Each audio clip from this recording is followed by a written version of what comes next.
सुल्तानपुर जिले की लम्हुआ विधानसभा सीट और उसके अंतर्गत चांदा कोतवाली के मदारडीह गांव में सुनील यादव की मौत का मामला खूब सुर्खियों में रहा। इसी बीच अब पुलिस ने एक बड़ी कार्रवाई करते हुए 5 लाख के इनामी रहे और हिस्ट्री सीटर सभापति यादव के खिलाफ एफआईआर दर्ज करते हुए कई अज्ञात को भी इस पूरे घटनाक्रम में शामिल किया है। आरोप है कि इन लोगों ने सुनील यादव के घर पहुंचकर मामले को भड़काने, पुलिस के साथ धक्का मुक्की और गाली गलौज करने का काम किया है। इस पूरे मुद्दे पर बातचीत करने के लिए हमारे साथ सहयोगी अर्पित जी हैं। अर्पित जी, ये पूरा जो घटनाक्रम है सुनील यादव का शुरू से अंत तक, उसको कैसे देखते हैं, उसको थोड़ा परिभाषित करें। सुनील यादव सपा के नेता अखिलेश यादव भी कह चुके हैं, सेक्टर अध्यक्ष थे जी। और उनकी मौत के बाद ये कहा गया, परिवार का आरोप लगा और तमाम जो उनके चाहने वाले थे, उनके जो करीबी हैं, वो कहने लगे कि इनकी मौत नहीं है, असामान्य मौत नहीं है, हत्या की गई है। और इस हत्या में लम्हुआ विधानसभा के पूर्व सपा विधायक संतोष पांडे, उनके साले विवेक मिश्रा और सुशील निषाद के नाम पर नामजद किया गया, एफआईआर दर्ज की गई। और इस एफआईआर को दर्ज कराने के पीछे भी काफ़ी लोगों का कह लें वह दबाव रहा। परिवार के साथ वो डटे रहे और अंतिम संस्कार तब तक नहीं कि जब तक एफआईआर दर्ज नहीं हुई। और अब जो है उस एफआईआर के दर्ज होने के बाद एक और एफआईआर दर्ज हुई है।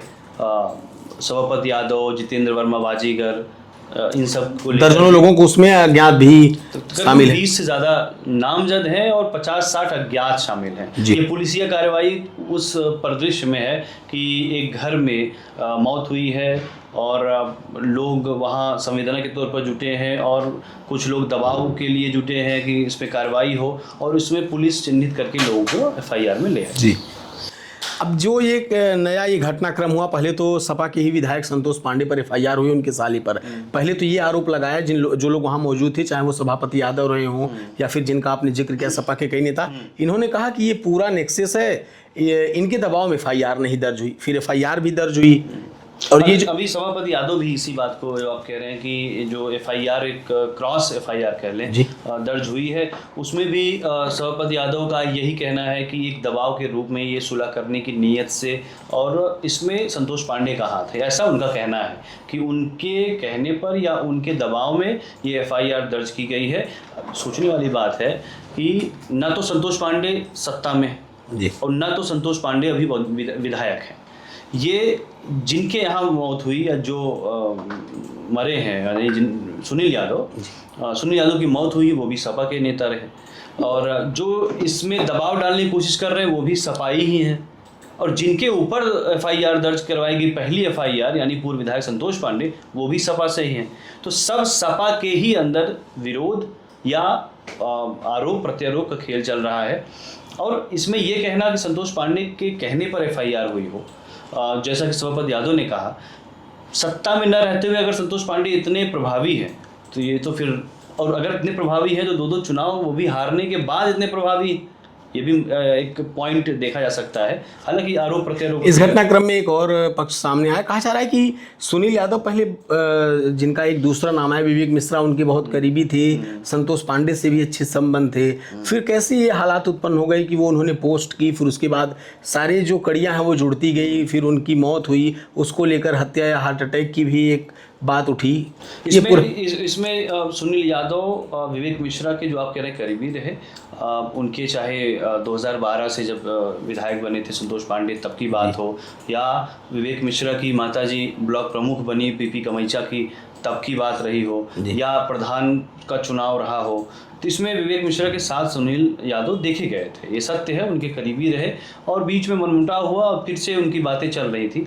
संतोष पांडे के साथ भी, चाहे वो पार्टी के एज अ वोटर, चाहे विधानसभा का सदस्य होने के नाते, सुनील यादव और संतोष पांडे के बीच में ऐसा कुछ विवाद तो नहीं था। दोनों एक दूसरे को अच्छे से जानते थे। संतोष पांडे अक्सर कई मौक़ों पर उन्हें बुलाते भी थे, ठीक ठाक संबंध था। और अभी कुछ लोग इस बात की भी चर्चा करते हैं कि मौत से पहले सुनील यादव को संतोष पांडे ने अपने ऑफिस या बुलाया था उन्हें मिलने के लिए, तो ये भी बातें चल रही हैं। एक परिवार का कहना है कि बुलाकर पीटा गया और मोबाइल से पोस्ट डिलीट करवाई गई, जबकि सुनील यादव, ये भी कहा जा रहा है कि सुनील यादव ने जिस रात में अपनी जान की सुरक्षा को लेकर विवेक मिश्रा पे आरोप लगाते हुए पोस्ट किया था रात में, वो सुबह डिलीट किया था।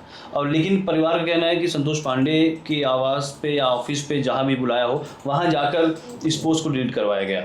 दूसरा ये कि कुछ लोग जो इनके समर्थक है संतोष पांडे के, उनका ये भी कहना है कि जब सुनील यादव संतोष पांडे से मिलने गए तो वहाँ पर उन्हें मदद के तौर पर कुछ पैसे भी दिए और जैसा कि उनका संबंध रहा उस हिसाब से मुलाकात की, मारपीट की कोई बात नहीं थी। तो दो तरह की बातें सामने आ रही हैं। पुलिस का काम है जांच करना और निष्पक्ष रूप से जांच करे और मामले को उसमें न्याय हो। इस पूरे प्रकरण को लेकर सोशल मीडिया पर एक और बात चल रही है। कहा जा रहा है कि जितने लोगों का इसमें नाम आया है, चाहे वो सभापति वर्मा हो या फिर जिनका आपने जिक्र किया बाजीगर हो या अन्य नेता, कहा जा रहा है कि ये लोग वहाँ इस घटना के सहारे अपने लिए लम्हुआ में सियासी संभावनाएं तलाश कर रहे हैं। ये समीकरण भी चर्चा का विषय है, क्योंकि जितेंद्र वर्मा बाजीगर लम्हो विधानसभा से 2022 में भी खुद के लिए टिकट सपा दावेदारी देख रहे थे। और रही बात सभापति यादव की, तो वो राजनीतिक फिगर हैं। अगर पट्टी विधानसभा की बात करें, आसपुर देवसरा ब्लॉक की बात करें, तो खासकर राजेंद्र सिंह यानी मोती सिंह के जो प्रतिद्वंदी भी माने जाते हैं, एक तरीके से उनके बीच में रस्साकसी देखने को मिलती है।